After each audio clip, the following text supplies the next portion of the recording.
central de la Rafael Landívar.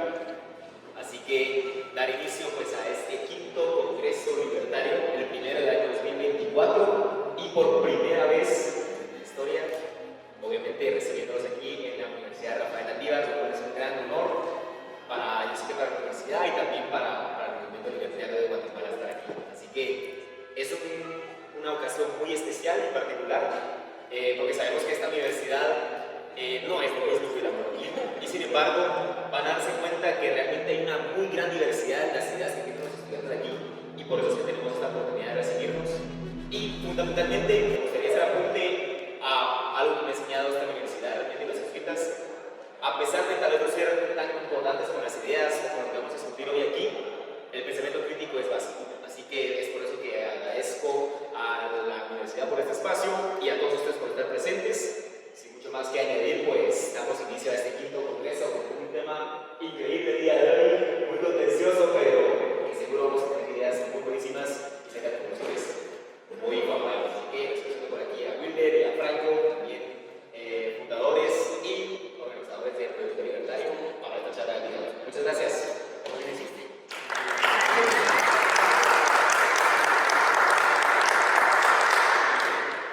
Buenos días, ¿qué tal? Qué bueno que sí se escucha. Bueno, antes de comenzar con el tema, que lo vamos a ver ahí arriba, la imposibilidad del socialismo.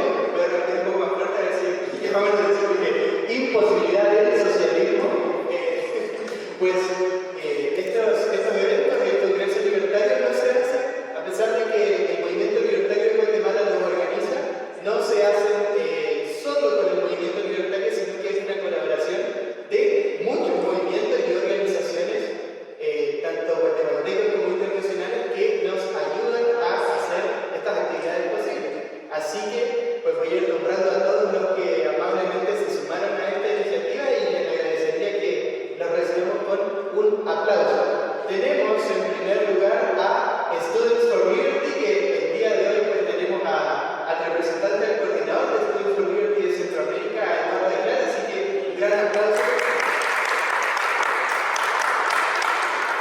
Muchas gracias. Tenemos también al Instituto Mises de Guatemala con la conocida ahí Lucre, que no se pierde ninguna actividad.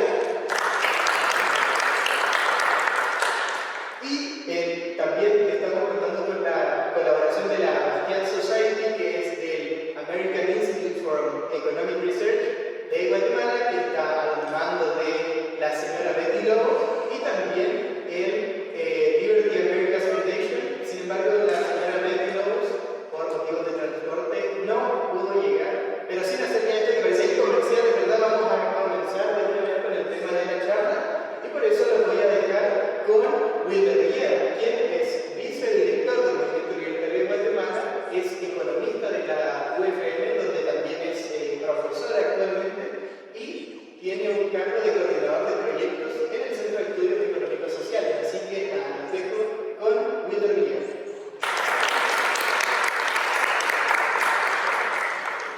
Hola, buenos días. Yo voy a hablar un poco de la imposibilidad del socialismo en el ámbito material, ¿no? Ven que filosóficamente el socialismo ha sido descrito una y otra vez, pero como que lo más importante al momento de que cae el muro es que logramos derrotar al socialismo en palabras de Fukuyama, no solo en el mundo de las ideas, sino que también en el plano material, que era el que se suponía que era más importante para ellos, ¿no? No sé si me apoyas cambiando la...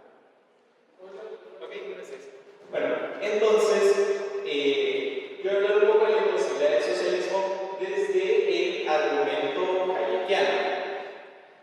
Cuando hablamos de economía, generalmente la economía mainstream, por así decirlo, define el problema económico como hay recursos limitados y necesidades ilimitadas. Es decir, que nosotros tenemos que utilizar estos pocos recursos que sí tenemos en los fines que son más valorados en la sociedad. Ahora, hay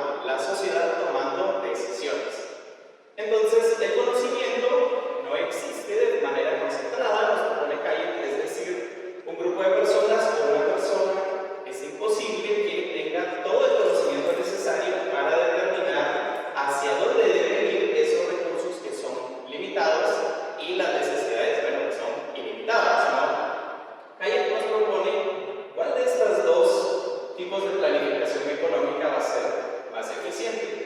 Bueno, él argumenta que va a ser más eficiente aquella economía donde se utilice la mayor cantidad de conocimiento posible. Y este tipo de economía es aquella donde son los individuos los que toman las decisiones. Entonces, Hayek nos presenta su principal argumento, que es el problema del conocimiento en la sociedad.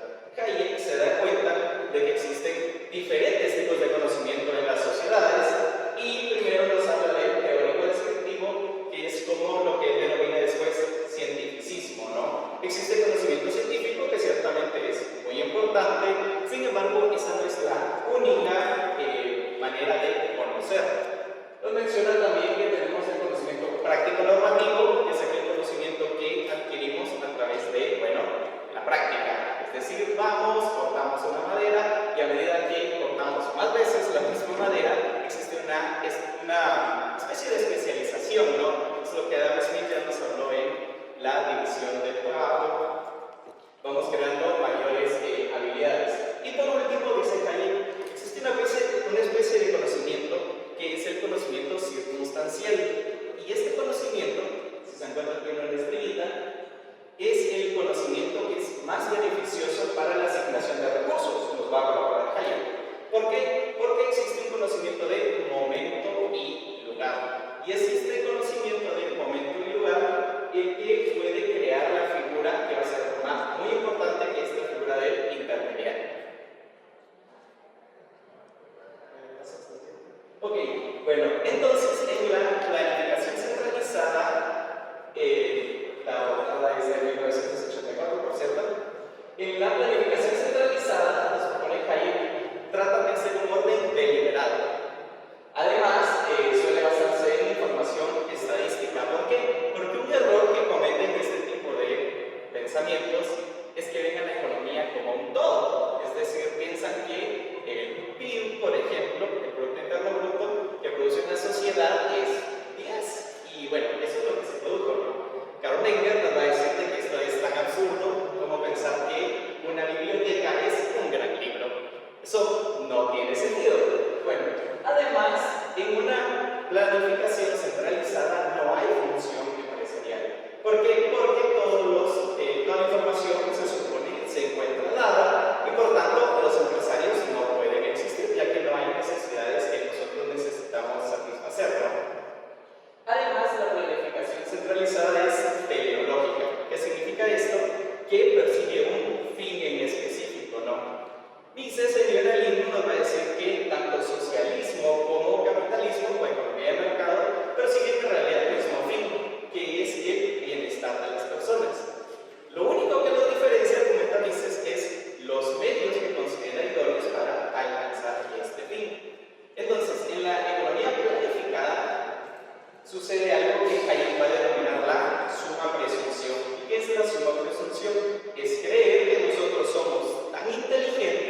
Hay algunos proponen que cada individuo en realidad está frente a una posición de ventaja sobre los demás.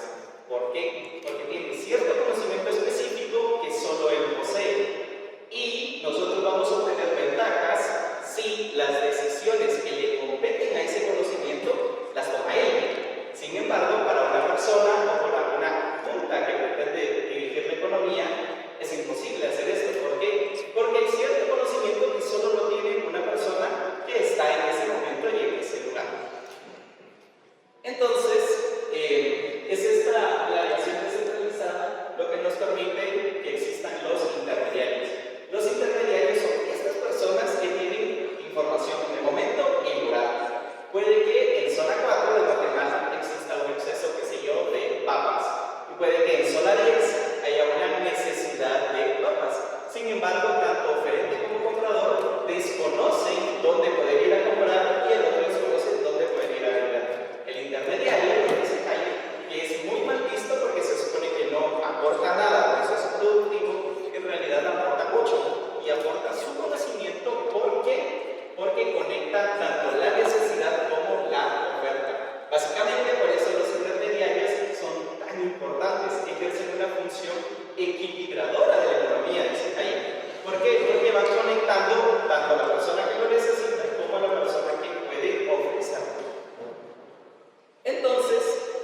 económicos. Y para eso, pues a mí no se me ocurrió, no soy tan inteligente, pero hay un señor, una persona que nació ahí por eso de los 1880 en el Imperio Austrohúngaro y que murió en 1973 en Nueva York, y no estoy hablando de nadie más ni nada menos que del profesor Ludwig von Mises. Entonces, el profesor Ludwig von Mises, que estudió en la Universidad de Viena, estudió leyes, si no mal me equivoco, sin embargo era algo normal por ese tiempo porque a excepción de Inglaterra pues no existía la carrera de economía, así que leyes era como lo más cercano y ahí leían un poco de economía de la administración pública y cosas así.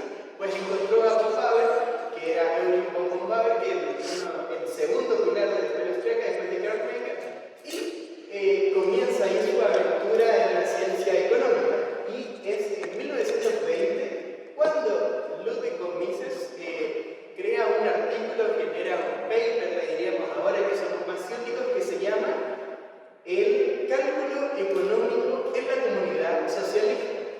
Y para eso hay muchas cosas que son muy importantes como explicar. Número uno, ¿qué es el cálculo económico? Y número dos, ¿qué es el socialismo? Entonces vamos a partir de explicando qué es el socialismo, porque es, yo creo que lo más fácil, donde no vamos a tener que reducir tanto los términos hasta su mínima expresión. Y en líneas generales, para todos, entendemos el socialismo como aquel modelo productivo en el que los bienes productivos, así como los medios de producción, son propiedad pública. O sea que en el socialismo, si lo queremos ver de esa manera, todas las empresas, todas las manufactureras, todas las maquilas, etc., serían de propiedad pública. Pero también lo serían todos los bienes productivos, y ese es un punto muy importante que debemos recordar. O sea, todos los recursos naturales, yo que sé, la madera, el petróleo, el metal, la piedra, el mármol, etc. Entonces, entendemos el socialismo, ¿verdad?, como aquel modelo productivo en el que tanto los bienes como los medios de producción son propiedad pública. ¿Cómo se administra? Eso lo vamos a ver un poco más adelante, porque es una de las primeras cosas sobre las que ni se reflexiona. Y pasemos ahora a ver el cálculo económico y la maravilla que genera el libre mercado. Y vamos a explicar un poco por qué de esta afirmación. Primero, cálculo viene de una palabra en latín que básicamente lo que quiere decir es cálculo, el material, digamos. ¿Por qué cálculo? Porque normalmente en esos tiempos los ábacos, o sea, estas cositas donde nosotros cortamos, probablemente lo usamos cuando éramos pequeños, las bolitas que uno deslizaba de un lado hacia el otro eran de cálculo. Entonces cálculo viene de esa parte. Ahora, cálculo económico. ¿Qué será el cálculo económico? Pues básicamente el cálculo económico es cuando nosotros evaluamos nuestras posibilidades, tanto en medios como en recursos, e intentamos usar la que nos parece más óptima para obtener algún fin o algún bien, algún servicio que nosotros deseemos. ¿Cuál es el tema? Que si nosotros nos ponemos a pensar de una manera muy estricta, existen dos tipos de cálculo económico. Existe el cálculo económico interno, que es, por ejemplo, cosas tan simples como me levanto hoy en la mañana y vengo a una conferencia, y existe el cálculo económico externo, que es debería invertir en esta empresa esta cantidad de dinero para esperar estos resultados. Y la magia, que si lo queremos ver de esa manera, aunque no es magia, es simplemente la acción humana, la magia que nos ofrece, entre comillas magia, el sistema de libre mercado o el sistema capitalista, es que nos hace un puente entre el cálculo económico personal, que vamos a ver que es subjetivo y ordinal, y el cálculo económico externo, o sea, que hacemos en el mundo real, que es objetivo y que es cardinal. Ahora vamos a hablar un poco de qué es cálculo económico personal y cálculo económico externo. Como ya les había dicho, el cálculo económico personal es subjetivo y ordinal. ¿Qué quiere decir que sea subjetivo? Que el valor que nosotros encontremos en los medios que queramos usar para nuestros fines no radican en el objeto en sí, sino que radican en el valor que nosotros entregamos al objeto. ¿Y qué quiere decir que sea ordinal?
persona, por ejemplo, 20% mejor que otra cosa o 30% menor que otra cosa.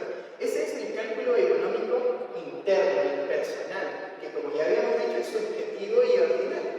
Pero en el mundo uno cuando va a las tiendas, yo que sé, va a la torre, va a país, pues las cosas tienen precios. Y los precios son números que son cardinales y son objetivos porque por lo general, si yo voy a comprar algo, no sé, en un país de la esquina, si voy a un país que está, yo que sé, que está en otra zona acá de Guatemala, probablemente el precio sea, si no igual, muy parecido.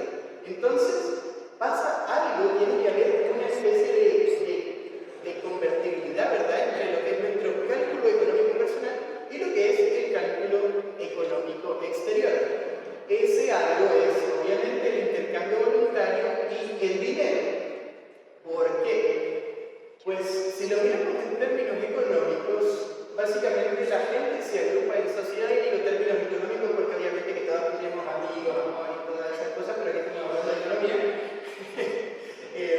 Pues en términos económicos la sociedad se organiza porque el principio de división del trabajo nos enseña que hacer en lo que yo soy mejor me es más provechoso que hacer todas las actividades que requiero para solventar mis necesidades. O sea, si yo soy bueno dando conferencias de por qué la imposibilidad del socialismo es buena y ni siquiera lo soy tanto, debería solo dedicarme a hacer este tipo de conferencias y no debería dedicarme, por ejemplo, a hacer zapatos o a, no lo sé, hacer micrófonos, programar computadores, porque eso es algo que yo desconozco, a pesar de que estas tres cosas son algo que yo necesito.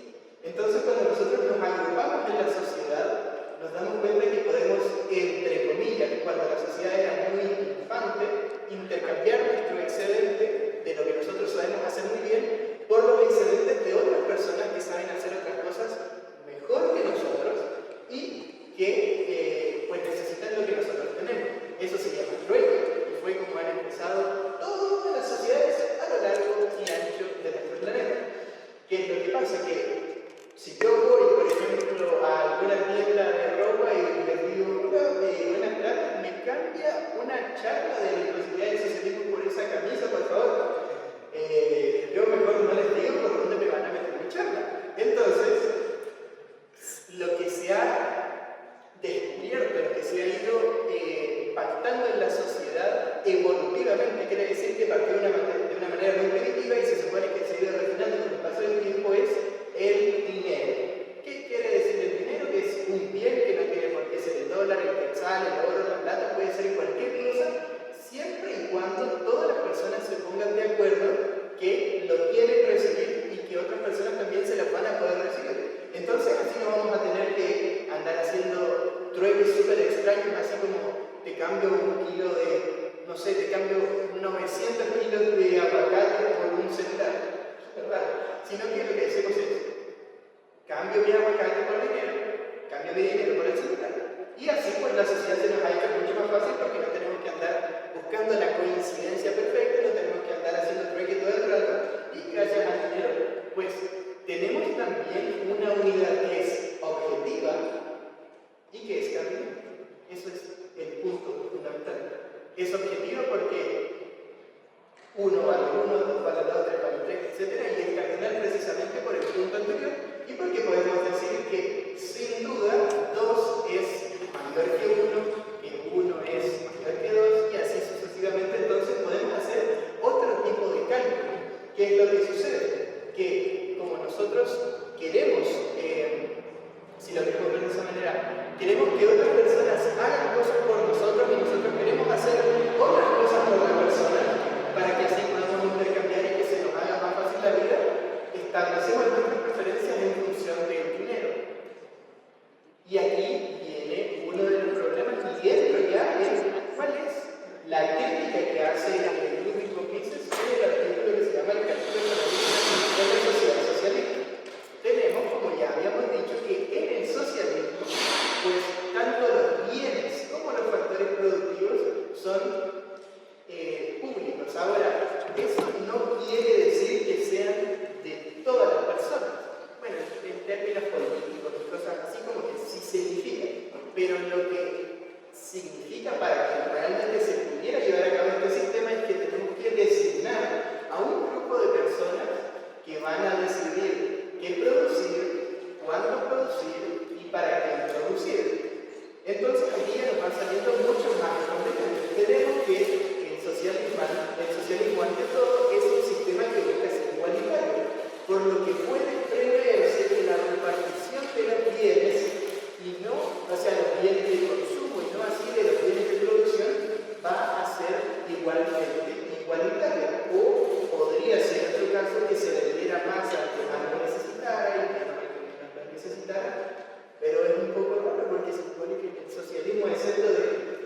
personas que puedan tener algún problema o alguna enfermedad, pues por lo que se tendería a pensar que todos necesitamos lo mismo. Y aquí viene el problema. Como ustedes saben, uno de los objetivos del socialismo es que no caigamos en la perfección burguesa y por lo tanto en el uso de este instrumento demoníaco que es el dinero. Pero si no hay dinero, tenemos un problema para organizar la sociedad y lo vamos a ver a continuación. Sin embargo, cuando no hay dinero, los mismos bienes de consumo se terminarán convirtiendo en dinero. Y esto lo explica muy bien un artículo que lo escribe una persona que estuvo en un campo de concentración y que explica cómo, a pesar de que ahí no había dinero, pues las personas empezaron a usar en este caso los cigarrillos como moneda. Y pues después las cosas se vendían en función del cigarrillo. Una barra de chocolate vale 3 cigarrillos. Un cigarrillo vale un cigarrillo, exactamente. Y así sucesivamente. Entonces, ya que a pesar de que el socialismo se produciría de manera igualitaria para todas las personas, tenemos en cuenta que las necesidades y también los gustos de las personas no son igualitarios. Por lo tanto, supongamos que a mí me entregan un pan y un chocolate. A mí me gusta solo el chocolate, no me como el pan. Hay alguien que le gusta solo el pan, no se come el chocolate. Yo le cambio el pan extra por su chocolate extra y empieza a ocurrir este proceso de intercambio nuevamente. Entonces, en ese sentido, el socialismo lo único que habría hecho habría sido destruir un método eficiente que tiene la sociedad, que es el dinero, para coordinarse, porque cuando nosotros decimos que el mercado es un proceso de cooperación social, a eso nos estamos refiriendo, que es la humanidad en su conjunto, o todos los individuos, decidiendo qué les gusta más y qué les gusta menos, qué les es más útil, qué les es menos útil, qué les es necesario, qué no, por medio de si compran las cosas o no. Por ejemplo, si yo produzco 50 playeras que tengan mi cara y ser un buen libertario, yo no sé cuántas las comprarían. Me imagino que no mucho. Entonces, eso significa que hice una mala inversión y que los recursos productivos, o sea, la tela, la máquina que estampa las camisetas, la tinta, etc., han sido mal entregados a mis camisetas y por lo tanto quebré y tengo que buscar otra empresa o ir a hacer algún tipo de otra actividad empresarial. El problema es que, y esto ocurrió muchas veces en el socialismo y se explica específicamente cuando cayó la Unión Soviética, hay un porcentaje considerable, se debemos ver, de bienes de consumo que tienen un valor inferior a los bienes productivos. ¿Qué quiere decir esto? Si yo tengo un pan, que sería en este caso mi bien productivo, puedo, por ejemplo, mezclarlo con jamón, mezclarlo con queso, mezclarlo con carne y hacer una hamburguesa, y ese bien de consumo va a tener un valor que es cardinalmente mayor que solo el pan. Sin embargo, puedo también rayar el pan y ir a tirárselo a la paloma que hay ahí en la plaza de zona 1, y eso va a tener, entre comillas, cabecita de pan rayado, va a tener un valor que es menor, cardinalmente hablando, o sea, en términos de dinero, que el pan como tal. ¿Cuál es el tema? Que esto no existe en el socialismo, porque en el socialismo se debería abolir el dinero, a pesar de que hemos visto que el dinero, al ser una institución evolutiva, pues no se puede abolir, solo se puede cooptar la forma que ya se tenía, pero el dinero como tal, como decía, se prohíbe el precio, se prohíbe el saco, se prohíbe una manera de hacerlo más fácil la vida, y por lo tanto eso es muy complicado de hacer. Y aparte de ese punto focal, no se puede hacer cálculo económico exterior, y el único cálculo económico que se podría hacer en ese caso sería el cálculo económico interno, el cual, como ya habíamos dicho, es subjetivo y ordinal. Entonces, al final nosotros estaríamos, si se aplica este sistema, nosotros estaríamos dependiendo de personas que básicamente, bueno, en Chile decimos a su picada, pero sería a su capricho la traducción internacional, están decidiendo en base a su capricho, en base a su valoración subjetiva, qué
este hipotético y distópico mundo socialista, la pandemia, ¿cuál sería el mecanismo de información? ¿Cuál sería la conexión que tendrían todas las personas para decir, queremos mascarillas, hagan más? Estaríamos solo dependiendo de que el señor socialista del organismo de control se diera la espada, digamos, fuera lo suficientemente tenaz para decir, no, bueno, hay que hacer más mascarillas. Pero ¿y si no? ¿Y si no? Bueno, eso es un poco el socialismo, y es por eso que es imposible en la teoría, y eso conlleva que en la práctica pues se hayan tenido ejemplos muy desastrosos de socialismo, entendiendo el socialismo como el sistema productivo, en el que tanto los bienes de producción como los medios productivos son de propiedad pública. Y ocurre algo en los países que intentaron ser socialistas que es bastante interesante. Tal como les había mencionado, muchos de los bienes de los regímenes socialistas de consumo, o sea, los bienes finales tenían un valor inferior a los bienes productivos que se usaron para su confección. Pero también lo que se ocurría y lo que hacían los planificadores centrales para intentar corregir este error, porque lo que pasó siempre era que se iban a los índices de precio de los países capitalistas y los tomaban para así tener una referencia. Entonces, claro, ahí podían tener una mejor referencia de cómo administrar los recursos, pero básicamente, en el fondo, lo que está diciendo que tú tomes los índices de precio de un país capitalista para aplicarlos a la nación socialista, que estás diciendo que el socialismo no funciona. Y que básicamente estás intentando defenderlo por una pataleta, por el clásico, si no gano, empate. Entonces, eso es básicamente las críticas económicas al socialismo, sociológicas, filosóficas, éticas, hay un montón, pero la verdad es que uno puede prescindir de esas críticas si se sabe que la base del sistema, la base de lo que se quiere aplicar, está mal. Porque es como intentar construir un edificio con la premisa de que 2 más 2 es 3. Podemos ir a criticar y decir que en el quinto piso la puerta número 74 quedó mal hecha y vamos a tener razón, pero podemos ahorrarnos todo ese camino y decir que 2 más 2 no es 3, sino que es 4, y todo el edificio, siempre que se construya con esa premisa, va a fracasar. Eso es lo que ocurre con el socialismo. Muchas gracias.